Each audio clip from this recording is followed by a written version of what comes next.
bem-vindos ao Innovation Festival da Fast Company Brasil. Eu sou Alice Salsosnovski, jornalista, consultora de negócios e especialista em empreendedorismo.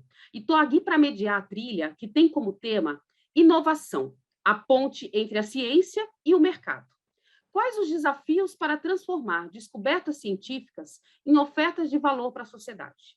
Para participar desse painel comigo, eu estou com duas pessoas. O professor Marcelo Caldeira Pedroso, ele é professor e coordenador de empreendedorismo e inovação na Universidade de São Paulo, na USP, e também é coordenador na FAPESP. E com o CEO da Brain for Care, o Plínio Targa, que tem uma tecnologia muito disruptiva na área de saúde, que trouxe essa tecnologia para o mercado e vai impactar bilhões de pessoas aí nos próximos 10 anos. Muito obrigada pela participação de vocês. É um prazer estar aqui. Vamos começar. Professor, se apresenta um pouquinho, vamos falar um pouco do contexto aí da ciência, da inovação e na sociedade brasileira? Sim, claro. Bom, em primeiro lugar, é uma satisfação aqui. Alice, muito obrigado. Uma satisfação, Plínio, um colega aí de longa data, né? Eu tenho acompanhado muito a trajetória, tanto só dele, não só dele, mas também da Brain for Care, então é uma história fantástica, certamente vocês vão gostar. Bom, eu estou na universidade há mais de 10 anos, né, hoje. Eu vim do mundo corporativo, tive uma experiência corporativa na área de inovação, principalmente, e aí eu vim para a universidade, basicamente, na universidade nós pesquisamos inovação de modelo de negócio, empreendedorismo, com a ideia de pegar o que está dentro da universidade e levar ao mercado. Portanto, a questão da ponte entre ciência e sociedade, ciência e mercado. Plínio? Bom dia, muito obrigado, Alice. Obrigado, Fast Company Brasil. Marcelo, é sempre um prazer reencontrá-lo aqui nessa nossa agenda de compromisso em compartilhar, né? Eu sou engenheiro, né? Não sou da saúde, sou de família de médicos, mas eu segui a engenharia, mas o destino me fez voltar para a saúde. E hoje eu sou investidor e CEO de uma startup brasileira, uma health tech que não é muito comum aqui, de base científica, que é o tema dessa nossa conversa. A gente não seguiu o caminho tradicional de vender a patente e, né, a gente resolveu empreender mesmo aqui no Brasil, mesmo com o mercado ainda em desenvolvimento, nesse olhar mais científico, e tenho uma honra aqui de compartilhar uma descoberta científica brasileira que, acredito, como disse a Alice, vai impactar muito a saúde global. Obrigada, gente. E assim, o tema do Innovation Festival, da Fast Company Brasil, é recomeço. A gente está vivendo um momento aí que o mundo virou de cabeça para baixo, né? Mas eu acho que recomeço é um tema muito comum para os empreendedores, né? Então, eu queria que a gente começasse falando exatamente desse tema, né? Como é que é empreender num país como o Brasil, onde a gente tem que recomeçar e todo dia respirar fundo e ter uma automotivação para empreender e para fazer a inovação acontecer? Bom, o que eu posso dizer é o seguinte, um empreendedor, a palavra recomeço, ele já está no dicionário do empreendedor, é uma das primeiras palavras, né? Porque ele sempre recomeça. Eu digo isso por quê? Porque o empreendedor é aquele resiliente, né? E se você tiver um empreendedor que não recomeçou, eu vou dizer, eu acho que ele não começou a aprender o que é efetivamente empreender, né? Então, a palavra recomeçar significa eu fiz alguma coisa, aprendi com isso, tá certo? E, portanto, o meu aprendizado serve para novos começos, portanto, recomeços.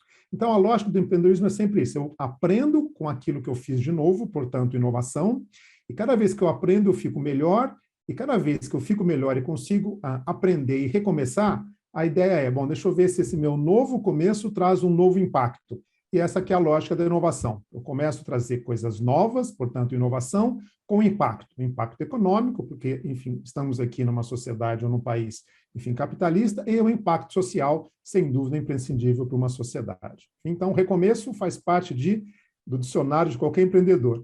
E tem alguns empreendedores, inclusive, que já têm alguns apelidos, chama Highlander, é aquele que cai e levanta sempre, né? O invencível, né? Então, recomeçar, gente, faz parte do dia a dia do empreendedor. Então, parabéns aí, a Fast Company Brasil, Innovation Festival, escolheu um tema fantástico, recomeço. esta questão do recomeço, ela é tão mais forte e mais verdadeira quanto mais inovador é o desafio. Porque não tem retrovisor, né? Entendeu? Então, na verdade, o empreender numa coisa inédita, ele pressupõe que todo instante você está de novo, entendeu? Traçando essa rota, porque o que você acreditava que ontem eram os seus principais desafios, hoje eles podem já ter mudado, né? A gente acreditava, por exemplo, que um grande desafio nosso seria a questão regulatória. E como nós temos um passado consultivo, para quem lida com projetos complexos durante muito tempo na vida, passar por um processo regulatório não é nada tão complexo, desde que você tenha uma inovação realmente disruptiva, né? Então, assim, o recomeço, para mim, ele é basicamente todo dia. Todo dia eu acordo e vejo se nós estamos indo naquela direção. Eu até costumo, quando nós começamos lá atrás, em 2017, quando a gente fez o primeiro olhar de aonde nós queremos chegar em 20 anos, a gente investiu os primeiros 30 dias desenhando um mapa que apontava exatamente o norte, aonde nós vamos querer, o why, aonde nós íamos chegar, como nós íamos chegar e o que nós teríamos que fazer. E todo dia você olha para esse mapa, entendeu? Que você sabe aonde você vai, mas a rota é diária. A rota, ela recomeça todo dia. Plínio, eu queria que você contasse um pouco sobre a tecnologia da Brain for Care, né? Que é uma tecnologia que tem uma capacidade de impactar, e tem números que dizem 1 bilhão de pessoas nos próximos 10 anos. É uma tecnologia tão disruptiva nessa área da saúde, em muitas outras áreas. Como é que funciona na prática? Você coloca explica só um pouquinho, assim, você coloca um sensor na cabeça, uma faixa na cabeça. Uma cinta com uma... Que nem você colocar um capacete de andar de bike. Tão simples como o sistema, inclusive, é o mesmo.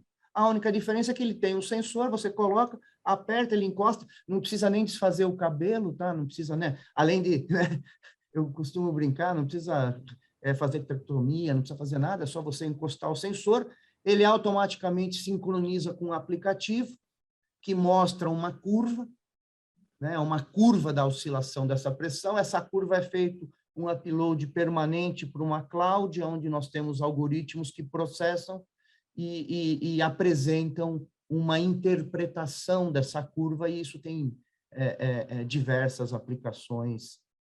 Basicamente, em qualquer patologia onde ocorra uma alteração, uma variação dos volumes dentro do crânio, sangue, líquor ou massa cerebral, né, o parênquima, qualquer um deles que altere, a gente monitora de fora. Consegue medir o sinal vital, assim como a temperatura, quer dizer, tem aplicações aí, várias, né, diversas aplicações.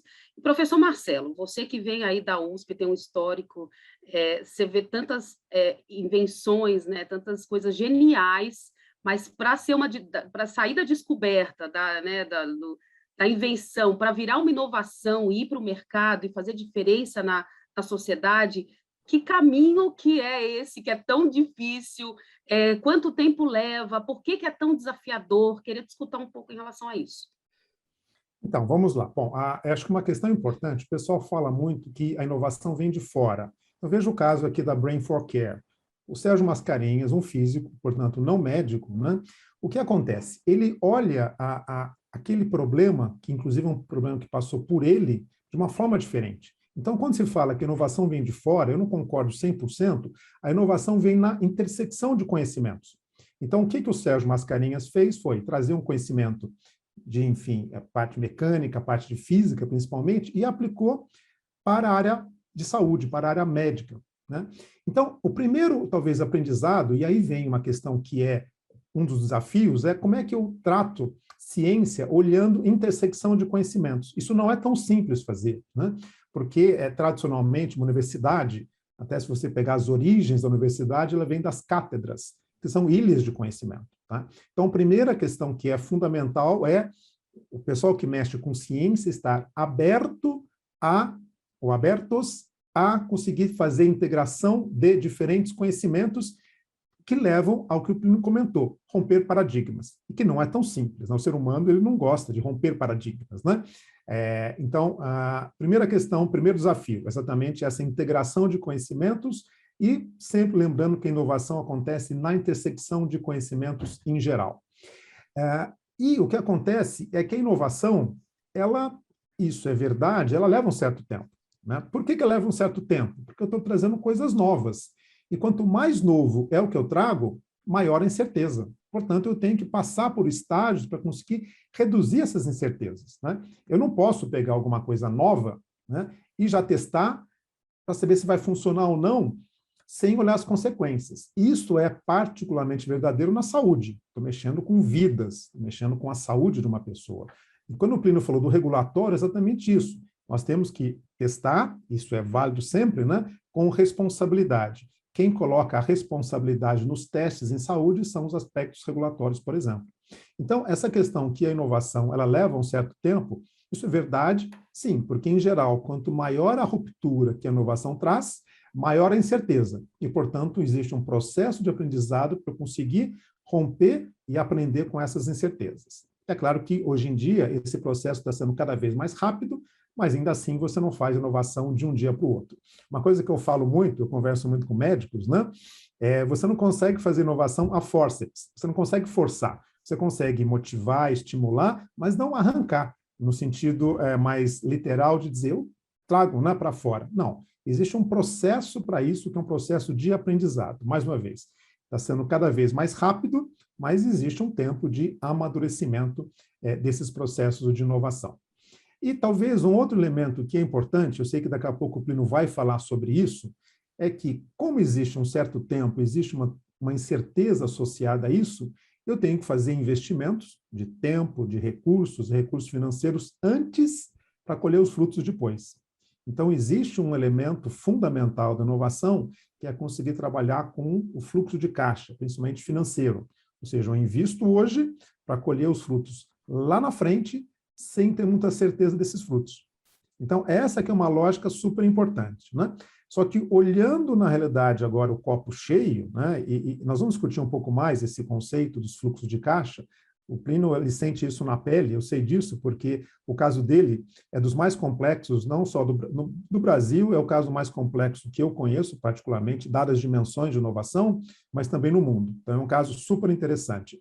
A questão do fluxo de caixa, o inverso, que é o copo cheio, é olhar o seguinte: as empresas que não investem em inovação, elas tendem a perder desempenho ao longo do tempo. Então, é sempre importante você conseguir equilibrar os investimentos em inovação, algo novo, com as incertezas que vão gerar, porém, se você não investir, você para. Então, a grande questão hoje, que são os desafios das empresas existentes, é como é que eu equilibro o meu curto prazo, né, com o meu longo prazo. Inovação com a eficiência. Depois a gente fala um pouco mais sobre alguns outros elementos também. Custa caro inovar, né? Não é barato, né?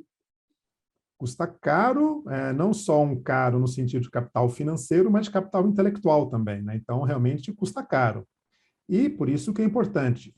Aquilo que custa caro deve trazer um impacto importante. Por isso nós falamos sempre, o que é inovação? Você trazer algo novo que gera um impacto. E esse impacto não só, enfim, econômico, como também social. Plínio, para exemplificar um pouco, né? Como é que foi o caminho da Brain for Care, da invenção do professor Sérgio, até ela estar efetivamente sendo usada em algum hospital, tem que passar todo por um processo de patente que leva anos. Queria que você contasse um pouco e contasse um pouco também dessa camada aí que o professor está falando de negócios, porque uma grande invenção, para ela ser aplicada, ela tem que entrar essa camada de negócio, que eu acho que quando você chega, você traz isso na Brain for Care, certo? Exato. Essa história começa na minha vida após um contato prévio que eu tive com a família Mascarenhas na década de 80, quando eu estudei em São Carlos, né? E sou amigo dos filhos do professor e tal. Mas a vida é assim, né? 30 anos depois, o professor faz essa descoberta. Eu tinha uma consultoria ficou grande, nós tínhamos, inclusive, sido incorporados pela UI naquela época, e eu estava muito afim de voltar a ser empreendedor, né? E pensando até em ser investidor. E aí surgiu um convite do professor, que o professor, junto com o Gustavo e com o Rodrigo, criaram o primeiro protótipo, abriram a empresa, mas são pesquisadores, né? Então, eles falaram, a gente gostaria muito de que você nos ajudasse com um olhar de negócio, já que vocês lidam com isso há muito tempo. E eu estava com muita vontade de procurar um bom motivo para voltar a ser empreendedor. E eu me apaixonei pelas conversas com né? Não sou médico, mas eu comecei a estudar isso, eu me apaixonei. Aí nós fizemos um aporte anjo e eu comecei a estudar o tema. Nós acabamos sendo selecionados pela Singularity por ser considerado uma tecnologia disruptiva com potencial de impactar 1 bilhão de pessoas, e provavelmente a pressão intracraniana vai ser um sinal vital tão corriqueiro quanto é hoje a pressão arterial e a temperatura. E isso nós ficamos sabendo durante o processo de aceleração na Singularity, e isso deu para nós uma perspectiva muito grande de fazer o seguinte: vamos empreender para construir um sinal vital para a humanidade? E isso é uma coisa muito engajadora, né? Então, a gente conseguiu atrair o capital intelectual em cima deste desafio, e se vai ser um sinal vital, está diretamente associado à vida, né, e à qualidade da vida, o único modelo que nós temos que criar é um modelo que consiga atingir a maior quantidade de pessoas no menor espaço de tempo. Tem um compromisso social, a ciência e a tecnologia, como o Marcelo bem mencionou há pouco tempo, agora há pouco na nossa fala, né? Então, em cima desta ideia de criar um sinal vital que atinja a maior quantidade de pessoas no menor espaço de tempo, foi o que eu voltei do Vale do Silício, reuni um grupo de pessoas, e aí vem a dificuldade, que o Marcelo mencionou um pouco. Particularmente no Brasil, não existe ainda um layer de investidores que estão predispostos a investir num mundo muito inseguro, de altíssima necessidade de capital, com um horizonte de tempo de 10 a 15 anos, né? É muito difícil, principalmente quando isso tudo é intangível. Quando você vai construir uma ponte, um prédio, alguma coisa que é mais tangível, o investidor brasileiro percebe. E lá fora existe tudo isso. Mas nós criamos uma estratégia que a gente achou que faria sentido. A gente pensou, é muito relevante para a saúde mundial o que a gente tem para contribuir. Vamos tentar fazer essa contribuição ser uma contribuição brasileira, né? Vamos organizar empreendedores, empresários, né? O mundo científico, o mundo da pesquisa, a comunidade médica. Vamos criar um movimento que viabilize a gente atrair investidores, mesmo que não os profissionais do segmento, então grandes empresários, né? Quem quer contribuir para a construção de um sinal vital? Porque tem pessoas que ganharam bilhões, mas até hoje ainda não conseguiram, sabe, ter aquela satisfação em algumas coisas, né? Então, a gente aproveitou um pouco desse movimento, dessa necessidade que as pessoas têm também de se sentirem retribuindo, contribuindo, etc. E nós criamos um plano de 20 anos, que a gente estima como um sinal vital dado, e detalhamos os primeiros 5 anos. E esses primeiros 5 anos, não vamos esquecer que para trás disso já tinha 10 anos de pesquisa, né, científica, ao tempo. 10 anos de pesquisa científica, 12 anos de pesquisa científica, na verdade, mais 5 anos para a primeira pedalada organizacional, que era o quê? Orientar a tecnologia para ela conseguir alcançar a maior quantidade de pessoas no menor espaço de tempo. Então, não é vender um device, é criar inteligência analítica para processar essa informação e ampliar a sua aplicação. Porque, eu não sei se vocês sabem, mas os distúrbios neurológicos são hoje a maior causa de incapacitação no mundo e a segunda maior causa de morte. E quase a sua totalidade dos distúrbios neurológicos tem como precedência a alterações volumétricas intracranianas. Então, existe uma associação muito forte entre a pressão intracraniana, a alteração do volume intracraniano e os distúrbios neurológicos. Então, é um desafio da humanidade grande lidar com isso. A gente falou, olha, vamos criar essa visão, vamos desenvolver uma tecnologia que esteja apta a isso. O problema é que esses 5 anos a gente vai precisar investir 15 milhões de dólares, não é nada, é tudo muito, assim, e é basicamente pessoas, não é tanta tecnologia, é muito interessante, a descoberta nossa, ela tem componentes de tecnologia, tem inteligência artificial, tem um monte de coisa, sensores ultramodernos, um monte de coisa, mas a hora que você vai construir essa solução, a grande contribuição mesmo é você montar capital intelectual, porque o desafio nosso é o desconhecimento da utilização desta informação no sistema de saúde global. Então, o Marcelo comentou, a saúde é um processo, o regulatório é tão importante, por quê? Porque você tem que ter uma garantia, né? Nós vivemos momentos onde essas coisas estão um pouco fora de ordem, mas existe uma ciência suportando o avanço da saúde no mundo, e isso ele tem todos os seus cuidados, né? Então, isso leva tempo mesmo. A parte boa é que é diferente, né? Você montar um site com uma tecnologia nova, de repente você consegue 200 mil pessoas baixaram o seu aplicativo. O nosso não, o nosso é 1, depois é 2, depois é 4, depois é 8, entendeu? É um processo gradual, por quê? Porque as pessoas têm que absorver aquela contribuição para a medicina que até então elas não sabiam. Sim.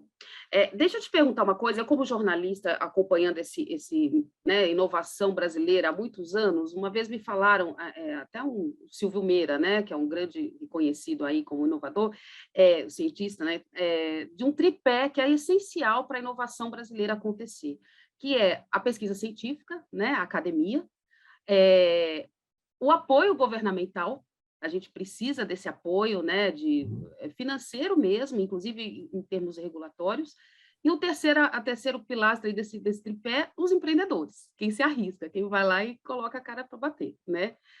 Eu acho que a Brain for Care mostra um pouco isso, mas eu queria que você exemplificasse um pouco, assim, por que também aqui é tão difícil, porque a gente não é tão difícil a gente reunir esses 3 elementos nas inovações para elas acontecerem.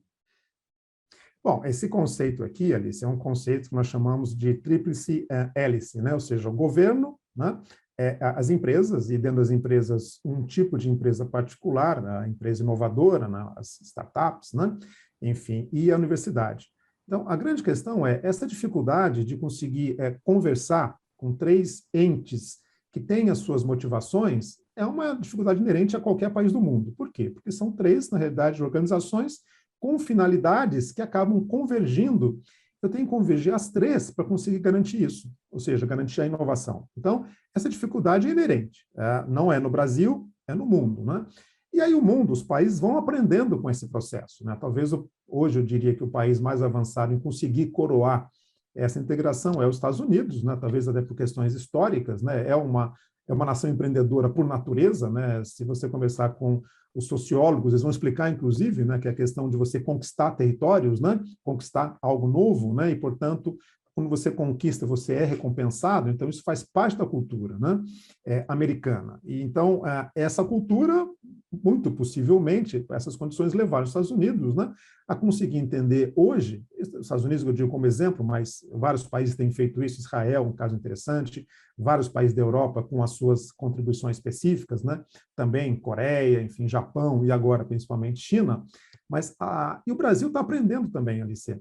Então, para você ver, né, as universidades têm um papel relevante aqui no Brasil. O grande questionamento, inclusive a pandemia trouxe essa questão que nós chamamos de trazer a ciência para o midstream, né? Até então, ciência era uma coisa que estava dentro dos muros da universidade, né? Então, hoje, né, quer dizer, para o bem ou para o mal, a população discute, puxa vida, qual é a evidência científica por trás dessa recomendação? Enfim, então, não quero fazer comentários políticos, mas uma das questões que a pandemia trouxe, particularmente no Brasil, foi a discussão, no âmbito mais popular, da evidência científica. Por isso que eu falei, para o bem ou para o mal. Mas a evidência científica passou a ser algo que todo mundo fala, né? E aí com os tratamentos e tudo mais. Então, primeiro elemento importante, né, que é a contribuição da universidade, trazer o desenvolvimento científico. Agora, o desenvolvimento científico, ele precisa ter um primeiro estímulo, né? E aí o que acontece? Qual o papel do governo? Dois papéis importantes. Primeiro, incentivar o desenvolvimento das universidades no país. E segundo, principalmente, no início dos processos empreendedores, o governo fazer um estímulo importante, né? Então, com as agências de fomento, por exemplo, o BNDES, a própria FAPESP, enfim, e fundações, FAPEMIG, em Minas Gerais, por exemplo, que é exatamente prover esse papel de fomento inicial e também promover o chamado ecossistema de inovação. Para tudo isso funcionar, tem que ter alguém, que a gente fala, né, que coloca a pele em risco, né, skin in the game. Quem são? São os empreendedores. Então, aí sim, bom, dado que eu tenho o governo olhando esse ecossistema, eu tenho as universidades provendo conhecimento em diferentes níveis, não só conhecimento nas chamadas hard science, mas também o conhecimento, por exemplo, em negócios, que é o nosso caso aqui, no caso da FEA em particular. Nós precisamos atrair esses empreendedores que colocam, arriscam, né, a sua pele, skin in the game, né? De forma que eles, olhando o ambiente favorável, eles falam, puxa vida, eu acho que é interessante, né? Para você ver alguns dados aqui, Alice, a questão até do nosso ecossistema, né?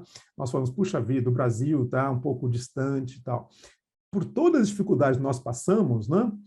O que está acontecendo hoje. Esse ano, em particular, nós tivemos um recorde histórico. E esse ano é um ano ainda, nós não falamos pós-pandemia, porque a gente está não é um pós totalmente pós, né? Estamos recomeçando, como é o próprio tema aqui do Innovation Festival, né?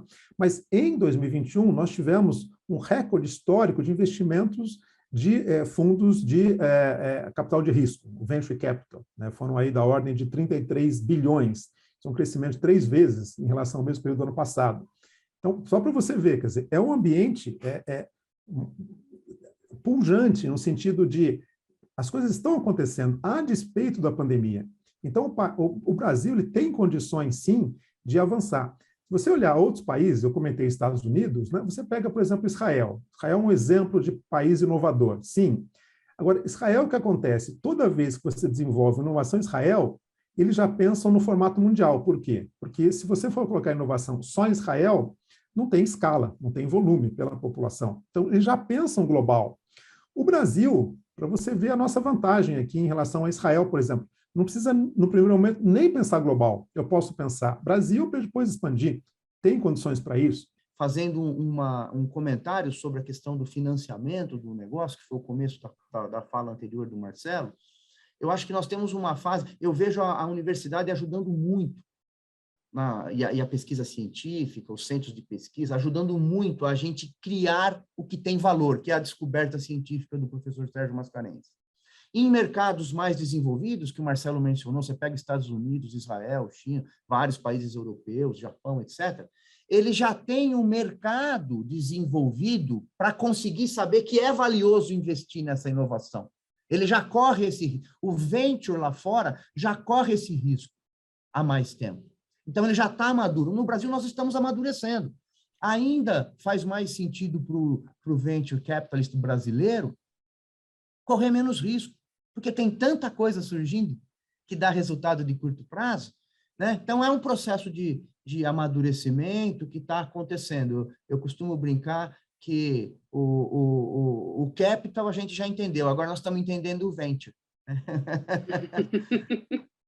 E uma grande sacada que eu acho que vocês tiveram, que aí prova que a inovação não é só no produto, né? Que o produto já é muito inovador por si só. Mas eu achei assim, o pulo do gato aí que vocês deram foi justamente esse negócio de transformar um produto, mas não vender o dispositivo médico, vender a informação numa receita recorrente. Eu queria que você comentasse um pouco esse negócio é um software como um serviço, é uma plataforma de informação, de conhecimento, que tem que ir em grande escala, muito barato. Então, é uma grande inovação que vocês deram aí em cima de uma outra inovação que era em cima do produto, né? Quando você descobre que você tornou acessível uma informação extremamente relevante, você pensa em vender o equipamento ou em tornar acessível a informação? Nós pensamos, obviamente, em tornar acessível a informação. O I é a informação, o I não é o device, né? No Golden Circle que você falou, né? O I é tornar acessível a informação. E quando nós começamos a estudar, a gente percebeu que a história dos sinais vitais, você pega lá a frequência cardíaca, entendeu? Ela começa com uma informação que é um número, sabe? Batimentos por minuto. Aí chega uma hora que aparece alguém e fala, olha, tem aqui também uma onda que representa. E aí as pessoas interpretam aquela onda, traduzem em parâmetros, e a hora que traduzem em parâmetros, começa a ciência a analisar e descobrem um monte de coisa. É assim que um sinal vital cria. Ele começa com um número, muda para uma onda, da onda muda para parâmetros, e para parâmetros muda em diversas aplicações, ele vira matéria-prima para pesquisa científica. E aí nós falamos, por que nós vamos ficar aqui tentando falar do número enquanto o nosso negócio é transformar o mundo, né? Entendeu? Então, a nossa ideia foi o seguinte, se a gente cria uma estrutura inteligente, analítica, que consegue captar essas informações, tudo LGPD, HIPAA compliant, que é o padrão americano, estrutura de dados, tudo separado, nós somos 100% compliant com HIPAA, LGPD, Anvisa, FDA, tudo, nós temos todas as certificações necessárias. Se a gente pega e faz isso, a gente cria pela primeira vez uma estrutura de dados de curvas da pressão intracraniana que não existem. E com isso, a gente vai começar a entender melhor o que significa essas ondas do ponto de vista da interação com a jornada dos pacientes. E vamos fazendo, entendeu? Então, a gente falou, cara, se a gente ficar muito restrito no device, a gente vai perder a onda de contribuir com a ciência e vamos virar vendedor de lata. E nós não queremos ser vendedor de lata. A gente quer mudar o mundo, é diferente a nossa contribuição, entendeu? Então, essa foi para mim a grande transformação que aconteceu. Eu estava em Stanford durante o programa de aceleração e um médico de Stanford estava com o sensor, ele nem deixou a gente colocar o sensor, ele não colocou um sensor mecânico assim, aí ficou fazendo uns testes, aí ele tirou o óculos assim, olhou para mim e falou assim, você sabe o que vocês fizeram? We have an idea. Né? Falou, cara, vocês tornaram acessível um sinal vital. Meu, daí para frente, só veio desconstrução de tudo que a gente acreditava. Aí, e veio talvez uma primeira onda de um grande recomeço, aonde a gente mudou o norte. Não é mais para lá. Não é o device, é a informação. Então, pesquisa é o nome do nosso jogo. Então, nós vamos ser bold em pesquisa. Nós vamos pedir para os nossos... mas vocês vão em 15 milhões de dólares porque vocês vão investir 7 em pesquisa. É exatamente isso. 7 em pesquisa. É isso que nós queremos. Por quê? Porque é relevante. Porque tem contribuição. Então, é um pouco dessa desafio. O que não falta é tudo assim... Às vezes, o excesso de autoria acaba atrapalhando um pouquinho também, né? A gente tem a inovação do método, a gente tem a inovação da plataforma, a gente tem a inovação do sensor, a gente tem a inovação no modelo de negócio, e a gente tem a grande inovação, que é a inteligência analítica, em cima da interpretação desse perfil de onda. Eu não vou explicar aqui, que é muito técnico, mas que, by the way, faz sentido explicar uma coisa aqui que nós validamos cientificamente recentemente. O ano passado, nós começamos a pandemia, com 9 artigos publicados. Nós vamos terminar o ano de 2021 com 43 artigos publicados internacionalmente. A gente aproveitou a pandemia para estudar, já que a gente não pode fazer um monte de coisa, vamos acelerar e vamos estudar muito, e vamos aprender muito, e vamos ler muito, e vamos testar muito, etc. Né?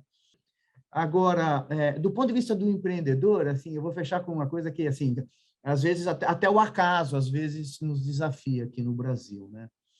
Porque a gente voltou de 2017, criamos o business plan, chegamos à conclusão de que nós íamos precisar captar entre 12 e 15 milhões de dólares para 5 anos, criamos um veículo próprio para fazer a captação, um monte de coisa, tal, vamos, e marcamos o go-to-market, o famoso GTM, o nosso go-to-market focado nas UTIs, porque na UTI todo mundo conhece de pressão intracraniana, conhece de complacência, porque a UTI, nós temos que tirar o chapéu, e isso é uma coisa que a pandemia fez para a gente, nos alertou sobre a importância, né, do tratamento intensivo, né? A gente, às vezes, não tem isso aí. Mas olha que louco. E aí, nós planejamos, com todo esse capital, um monte de coisa, o nosso go-to-market estava planejado para março de 2020.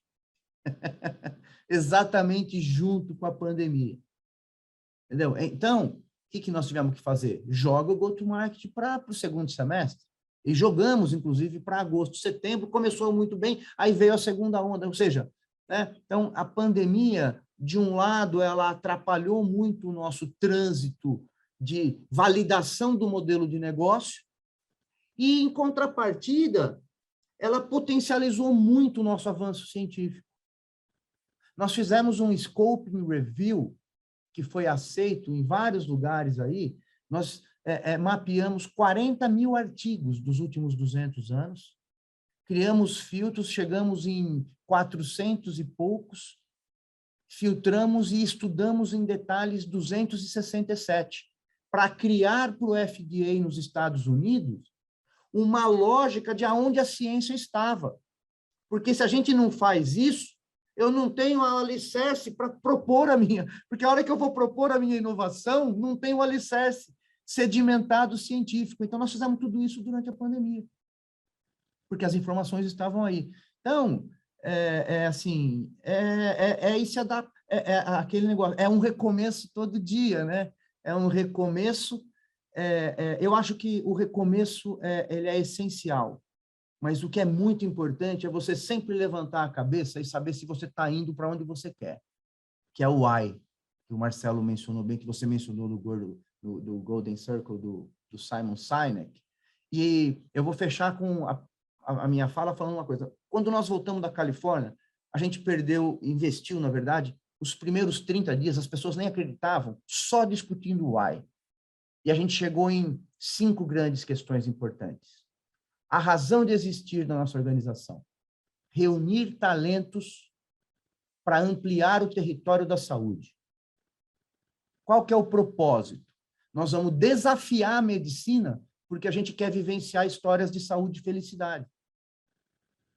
A nossa visão é de que a pressão intracraniana vai ser um sinal vital. E a nossa missão é fazer com que ela seja acessível a todo mundo. Então, o único objetivo estratégico organizacional, no nível do why, é atingir a maior quantidade de pessoas no menor espaço de tempo.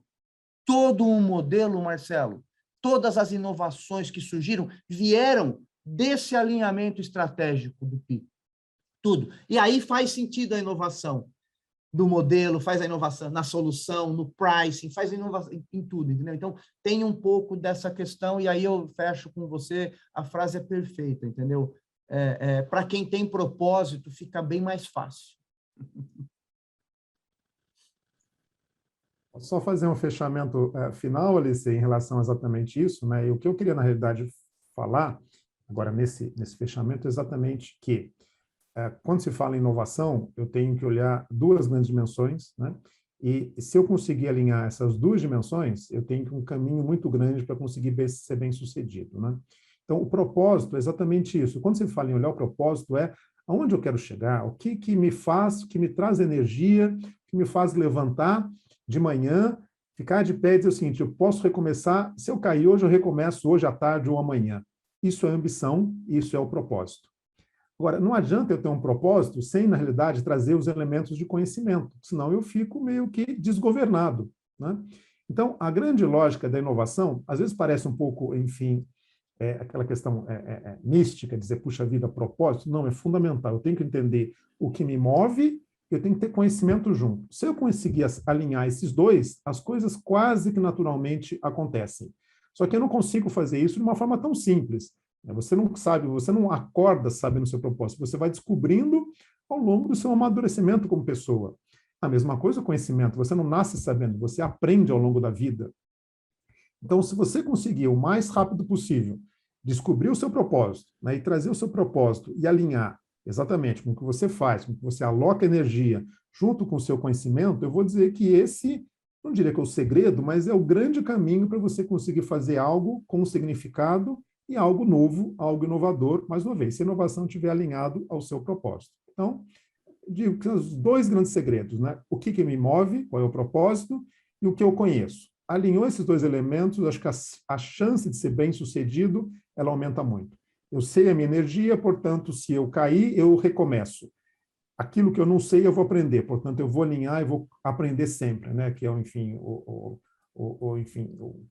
aprendizado contínuo, né? Enfim, lifelong learning, que o pessoal gosta de falar muito agora. Alinhou esses dois elementos, eu digo que você tem a grande chance de ser bem-sucedido. Eu falo isso individualmente, eu falo para o empreendedor e falo para uma empresa também. Então, é basicamente isso que eu trago e, mais uma vez, agradeço aqui a oportunidade. Parabéns pela iniciativa da Fast Company Brasil e, principalmente, essa iniciativa aqui, na Innovation Festival, fantástico. Espero que todos aqui, para mim, sempre é um aprendizado participar, eu aprendo muito com as interações, com as perguntas, como a Alice faz, com os conhecimentos, experiências que o Plínio traz aqui. Espero que isso tenha também trazido a todos que estão nos assistindo ou assistirão também. Então, muito obrigado pela oportunidade. Eu agradeço demais, aprendi muito. Queria terminar, eu estou aqui com o desafio de um barulho em casa, mas terminar justamente com essa inspiração, quando estudando a história, eu vi o professor Sérgio, né, que foi o início disso tudo, pegou uma bexiga do neto, né, que ele conta numa das entrevistas.